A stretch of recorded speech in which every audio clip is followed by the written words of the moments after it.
पति। सिद्धांत औरतों को सिर्फ घर के काम और बच्चे पैदा करने की मशीन मात्र ही समझता था। एक बार रिद्धि कहती है, देखिए जी, मेरे पेट में दर्द हो रहा है, मैं आज खाना नहीं बना पाऊंगी। अरे करना ही क्या पड़ता है तुम्हें काम जो नहीं कर पाओगी? एक बेबी ही तो होने वाला है तुमको।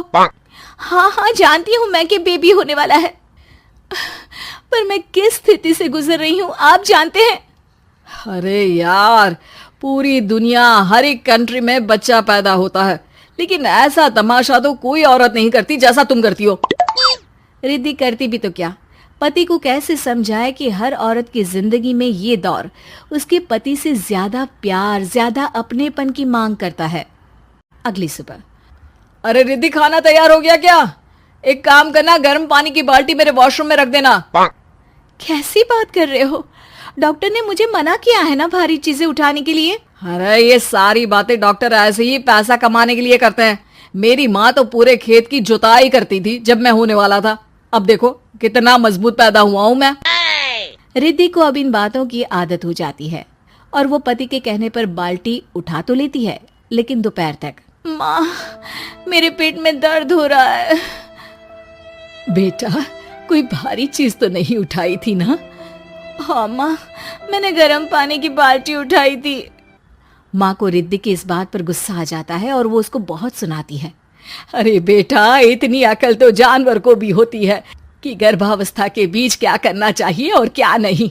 लेकिन रिद्धि कहती भी तो क्या। शाम को जब सिद्धांत घर आता है तो वो उसे लेकर डॉक्टर के पास जाता है। आज की रात आप लोगों को यहीं अस्पताल में रुकना पड़ेगा, सुबह तक ही अब हम लोग कंडीशन ठीक कर पाएंगे। बस फिर क्या था, रात के अस्पताल में सिद्धांत सो तो जाता है, लेकिन पूरी तरह नहीं, सपने में। अरे डॉक्टर साहब, आपने मुझे अस्पताल में क्यों रोका आज? तुम प्रेग्नेंट हो और तुम्हें बच्चा होने वाला है, लेकिन आज तुम्हारे पेट में दर्द है ना, इसलिए। सिद्धांत को सोते सोते ही फील होता है कि उसके अंदर कोई अंश है जो जी रहा है। अरे ये पेट में गुदगुदी क्यों लग रही है? तभी वहां रिद्धि आ जाती है। अरे यार, क्या सारा दिन ही करते रहते हो? ऑफिस जाओ, काम करो। अरे यार, मैं बस में सफर नहीं कर सकता। झटके लगते हैं तो डर लगता है कि कहीं बच्चा। बच्चा? क्या बच्चा? अरे जब मैं मेरी माँ के पेट में थी ना, तब वो ऊंची ऊंची पहाड़ी में पानी भरकर ले जाती थी। देखो कितनी स्ट्रांग हूँ मैं आज। पति को रिद्धि की बात पर गुस्सा आता है और वो सीधा अपने पिता को फोन करता है। देखिए ना पिताजी, एक तो पेट में बच्चा, ऊपर से बीवी कोई केयर ही नहीं करती, ना ही ख्याल रखती है, ऊपर से ज्यादा काम बता देती है। अरे बेटा, इन महिलाओं को बच्चा पैदा करना पड़े ना, तब पता चले कि कैसे खुद के अंदर एक जीव को पालना मुश्किल होता है। अगर अपने बाप से फुर्सत मिल गई हो तो ऊपर छत पर मेरे कपड़े सूख रहे हैं, ले आइए। सिद्धांत सीढ़ियां चढ़कर छत पर जाता है और हाँफने लगता है। हे भगवान, लग रहा है कि बच्चा अभी हो जाएगा। रिद्धि, और रिद्धि। क्या हो गया? छत पर अमेरिका का प्लेन देख लिया क्या जो एक्साइटेड होकर चिल्ला रहे हो?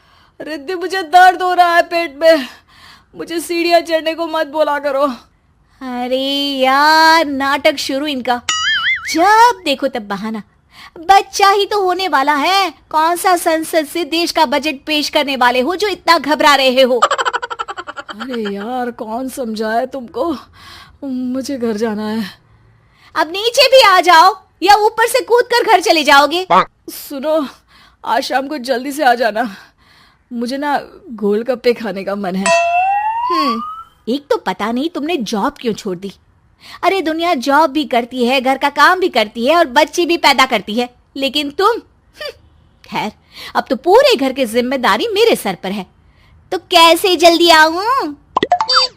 अरे यार, कैसे जॉब करता, सारा दिन तो नींद आती रहती है, मछली लगती है और उल्टी। छी छी छी, फालतू की बात मत करो।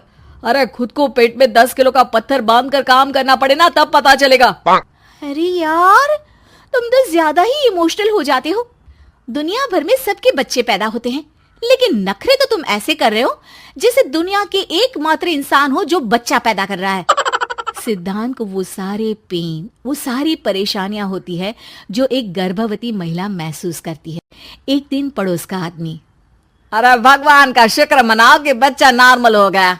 साइंस के अनुसार एक बच्चे को पैदा करने का दर्द उतना ही होता है जितना हड्डी के टूटने का। हे भगवान, मैं ये दर्द कैसे सहूंगा? मुझे तो छोटी सी चोट से भी डर लगता है। तभी वहां रिद्धि आ जाती है। अरे कैसी बात कर रहे हो? तभी तो कह रही हूँ, खूब शारीरिक काम करो, तभी तो जाकर बच्चा पैदा करने में आसानी होगी।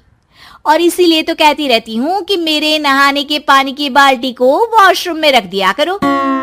सिद्धांत बेचारा करता भी तो क्या, जब बीवी समझने को राजी ही नहीं। सिद्धांत पानी की बाल्टी उठाकर जैसे ही वॉशरूम में रखता है, उसके पेट में दर्द होने लगता है। हे भगवान, मर गया रे, मेरे पेट में दर्द हो रहा है। भगवान, मेरा बच्चा तो ठीक है ना?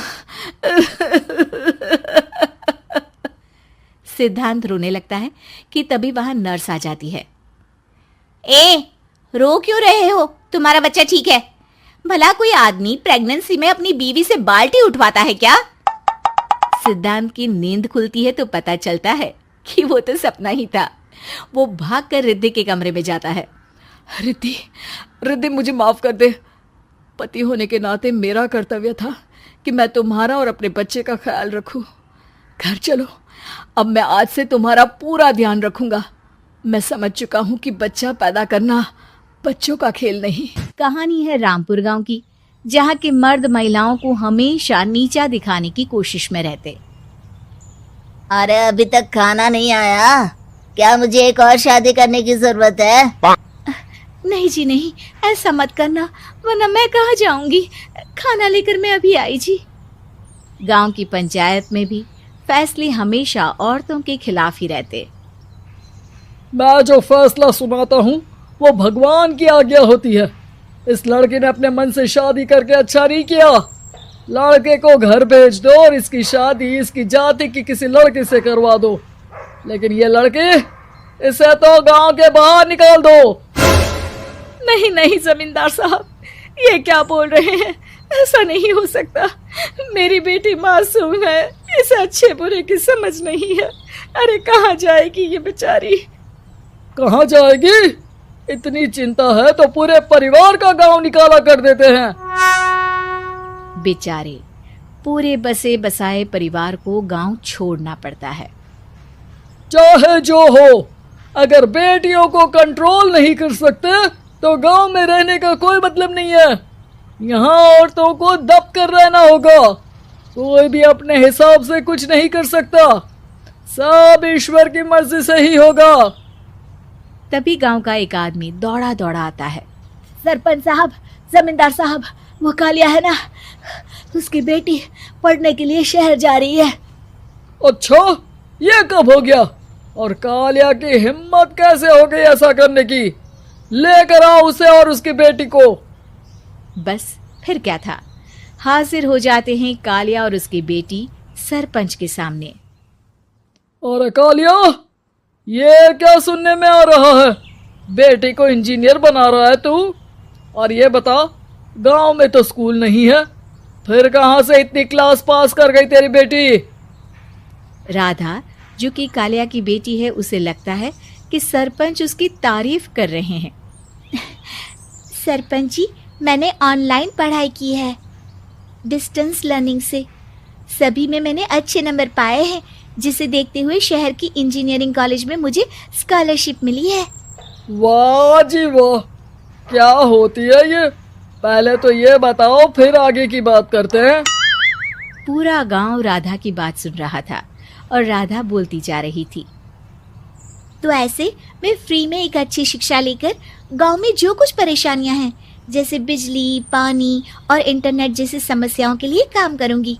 मैं गांव को शहर से जोड़ने के लिए पुल का निर्माण करवाने का प्रस्ताव रखूंगी। मुझे पूरी उम्मीद है कि जल्द ही हमारा गांव भी तरक्की की राह पर चल पड़ेगा। राधा की बात सुनकर सारे गांव वाले ताली बजाने लगते हैं। सरपंच को समझ नहीं आता कि वो क्या करे।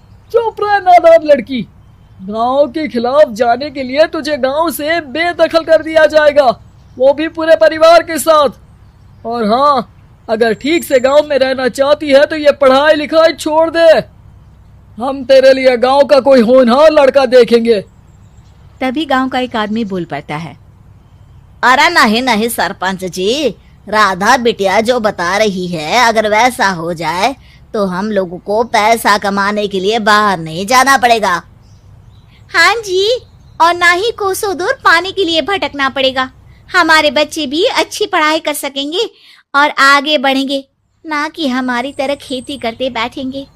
क्यों गांव वालों, राधा बिटिया का साथ देना चाहिए ना। सरपंच देखता है कि गांव राधा के साथ है तो वो चुप हो जाता है। वो घर आकर अपने सलाहकार से बात करता है, जो बहुत ही चालाक किस्म का इंसान होता है। अरे सरपंच साहब, आपको बहुत ही होशियारी से काम लेना पड़ेगा। एक बार गांव तरक्की कर गया, यहाँ के बालक पढ़ लिए तो कोई ना पूछेगा आपको। और फिर ये जो बेटा और बेटी है ना आपके, इनको भी आम लोगों की तरह ही जीवन जीना होगा। हाँ, लेकिन करे तो क्या करे? वो ना आप मुझ पर छोड़ दीजिए, बस मैं जैसा बोलूं करते जाइए।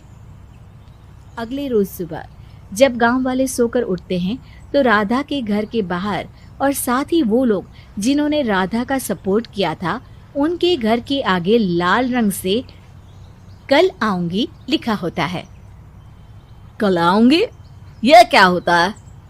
अरे यह तो खून से लिखा है, लगता है कोई भूत प्रेत या चुड़ैल का साया है। चलो सरपंच जी के पास चलते हैं। सभी सरपंच के पास जाकर उसे सारी बात बताते हैं। और ये तो बड़ी मुश्किल की बात है। चलो, मैं एक बाबा को जानता हूँ, उन्हें बुला लेता हूँ। सरपंच बाबा को लेकर गांव के घर के बाहर जाता है। ओहो, तो ये वो चुड़ैल है जो उन लोगों को निशाना बनाते हैं जो गांव को बदलने का सपना देखते हैं। वो गांव को ऐसे ही संपन्न देखना चाहती है। वो नहीं चाहती कि कोई बाहरी यहाँ का कायाकल्प करे। क्या तुम लोगों में से किसी ने गांव को बदलने की सोच रखी है? तभी राधा की माँ रोते रोते आती है। मेरी राधा घर से गायब हो गई है। अरे कोई तो बचाओ, मेरी बच्ची कहाँ गई?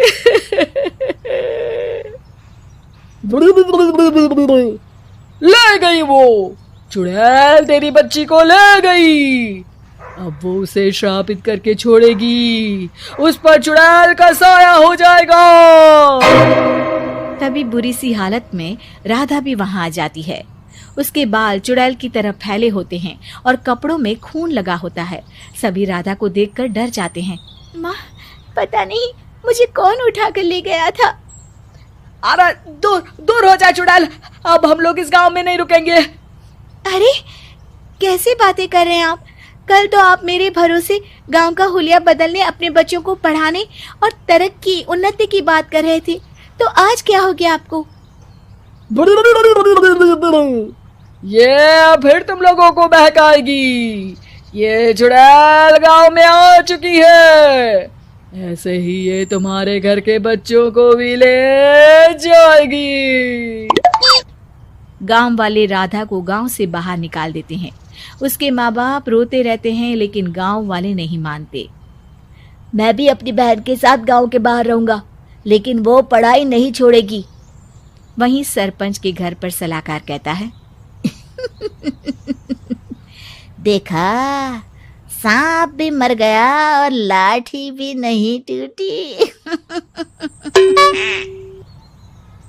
लेकिन अगले ही दिन सरपंच के घर के बाहर भी वही शब्द लिखे होते हैं और फिर सरपंच की बीवी कहती है, हमारी बेटी को किसी ने अगवा कर लिया है। तभी राधा का भाई वहां आ जाता है। अरे गांव वालों, मैंने सरपंच जी की बेटी को देखा था, वो चुड़ैल उसे उठाकर ले जा रही थी। अरे क्या मजाक कर रहे हो? नहीं नहीं सरपंच जी, आप नहीं जानते, वो चुड़ैल अब आपकी बेटी में आ जाएगी, जैसे राधा के अंदर आ गई थी। तभी सरपंच की बेटी वैसी ही हालत में वहां आती है जैसे राधा आई थी। पापा पता नहीं कैसे मैं गायब हो गई थी। चुड़ैल, इसके अंदर भी चुड़ैल का साया है, मारो इसे। अरे नहीं नहीं, इसे भी राधा के पास गांव के बाहर ही भेज दो। अरे चुप रहो, मेरी बेटी कहीं नहीं जाएगी और चुड़ैल बुड़ैल कुछ नहीं होता है। अरे कैसे बात कर रहे हो सरपंच जी? आप तो बोल रहे थे कि आपका फैसला भगवान का ज्ञान होता है, तो अपने पर बात आई तो अब आप ऐसे बोल रहे हैं। अरे ना ना ना, आपको अपनी बेटी को त्यागना ही होगा। अरे बुलाओ बाबा को। राधा का भाई बाबा को ले आता है, जिसे अब गांव वालों के डर के कारण सच बोलना पड़ता है। मैं कोई बाबा नहीं हूँ, मैं तो मोची था। ये सलाहकार महोदय ने मुझे कहा था एक्टिंग करने को। अब वो मुझे पैसे देने वाले हैं। अब मुझे माफ कर दो। गलती हो गई, मुझे माफ कर दो। तभी वहां राधा आ जाती है। देखा सरपंच जी, जब गांव के बच्चे साक्षर होंगे तो आप जैसे लोगों की चालाकी नहीं चलेगी।